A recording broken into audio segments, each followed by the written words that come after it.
বন্ধুরা চলো আজকে তোমাদেরকে এক কাকের গল্প শোনাই। এক কাক একদিন গাছের ওপরে বসেছিল। দূর থেকে সে একটা সুন্দর সাদা ধপধপে বককে দেখতে পেয়েছিল। তো সে ভাবলো প্রথমে, ইস বকটা কি সুন্দর, আমি যদি বকের মতো রং হতো সাদা ধপধপে তাহলে সবাই মনে হয় আমাকে পছন্দ করতো। তার কালো রংটা পছন্দ ছিল না, তাই সে বকের কাছে উড়ে গিয়ে বলল, বক তুমি এত সুন্দর, নিশ্চয়ই তুমি পাখিদের মধ্যে সবাই তোমাকে পছন্দ করে, তুমি শ্রেষ্ঠ পাখি, সেজন্য তুমি গর্ববোধ করো। তখন বক বলল, কোথায় আর, আমার নিজেকে পছন্দ হয় না, দূর কেমন সাদা ধপধপে রং, যদি আমার রং টিয়া পাখির মতো হতো আর ঠোঁট দুটো লাল টুকটুকে হতো তাহলে কতই না ভালো হতো। তখন কাকটা কি করলো, দৌড়ে উড়ে গিয়ে একটা টিয়া পাখির কাছে গিয়ে বলল, টিয়া তোমার রং কি সুন্দর, বললো তুমি নিশ্চয়ই হচ্ছে এই পৃথিবীর সব থেকে সুন্দর পাখি, তোমার কি সুন্দর গায়ের টিয়ার রং, ঠোঁট দুটো লাল লাল, নিশ্চয়ই সবাই তোমাকে পছন্দ করে, সেই জন্য তুমি গর্ববোধ করো।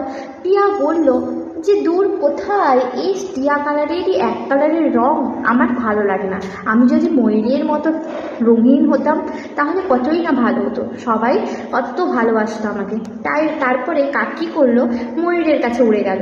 ময়ূরের কাছে উড়ে গিয়ে বলল যে, আচ্ছা ময়ূর, তোমার গায়ের রং কি সুন্দর, কত নানা রকম রং পালক দিয়ে ঘেরা, নিশ্চয়ই তোমাকে সবাই খুব পছন্দ করে, তাই জন্য তুমি গর্ববোধ করো।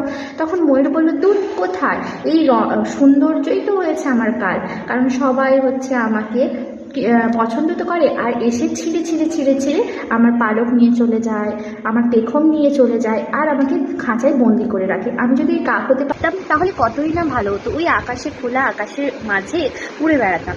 তখন কাক ভাবলো, দূর বেকারই আমি এর পেছন ওর পেছন দৌড়াচ্ছি, এরা তো কেউই কাউকে নিয়ে সুখী না, এরা সবাই দূর থেকে সবাইকে বিচার করছে আর ভাবছে যে সবাই সুখী।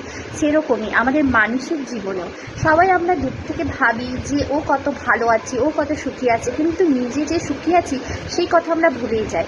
তাই জন্য বন্ধুরা, দুঃখ থাকবে, কষ্ট থাকবে, অনেক রকম আঘাত আসবে জীবনে, কিন্তু কখনো হেরে যেও না, আর অন্যের সুখ দুঃখ নিয়ে দূর থেকে বিবেচনা করো না, কারণ সেও নিশ্চয়ই কোনো না কোনো কারণে দুঃখিত অবশ্যই আছে।